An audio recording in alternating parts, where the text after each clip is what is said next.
ra nga to humbula zwavhuḓi nyana hanefha miṅwedzini yo fhelaho ho swika vhathu ra ri khou ḓi complain uri Phalaphala i khou fara zwavhuḓi nga nḓila ine i khou khauwa ndi uri sound a i ngo balanceya nahone u khou itea mini u khou ṱangana mini vha zwi ḓivha zwa uri vhathu ri dzula ri khou amba ti yes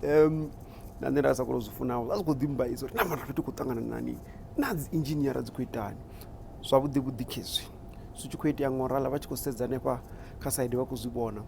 ho vha hu khou shumiwa one ndi uri ndi khou sedza hafha ndi khou vhona ndi khou amba zwavhuḓi zwi a khoḓiwa Phalaphala ho vha hu khou fhaṱuliwa hu khou itiwa zwivhuya studio tshiswa tsha mavhaivhai fresh tshi khou ḓi tou nukhelela na vhuswa zwine vha nga tou sedza vha ḓo tou zwi vhona uri hafha zwino na sound ya hone na musi vha khou thetshelesa vha tou zwi pfha zwa uri na muhashi u khou amba zwavhuḓi na musi na fulu kana ḽa zwino ndi mukhushwane luphigela hayi ndi a kholwa na ipfhi ḽi ḓo tou tamba zwavhuḓi vho ita studio tshiswa tsho thoma u shuma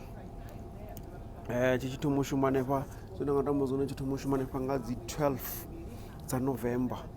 ndi uri na mitshini ya hone a si hone fhethu hune nga sokou ṱuwa thi vhaṅwe vha funela zwo no pfhi ri a ṱuwa ri songo ṱamba zwanḓa ra sokou fara mitshini hafha u tea u ṱamba zwa kuna habe ndi zwithu zwitshene hezwi ndi zwithu zwavhuḓi zwi a khoḓwa nṋe ndi khou tou amba uri hai mishumo i khou vhonala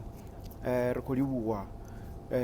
vhahulwane hanengei Phalaphala FM hai ri a vha vulela miṅwadzi mishumo yavho kheyi ende i khou ḓa vhathuni a vha fare ngo ralo vha ri ṅwana bege no tshimbila zwinzhi ri a kholwa zwi kha ḓi ḓa zwinzhi zwi kha ḓi ḓo ri takadza nṋe ndi ri ndau ya nduna ndi duka ndi sohana ndi ṅwana ndi wa vhangoni this is the podcast vha na ṋema a u nne na zwiṅwe. This episode was brought to you by Madulutshele, Abvula Babalasi, ya bva nga Tshivhana.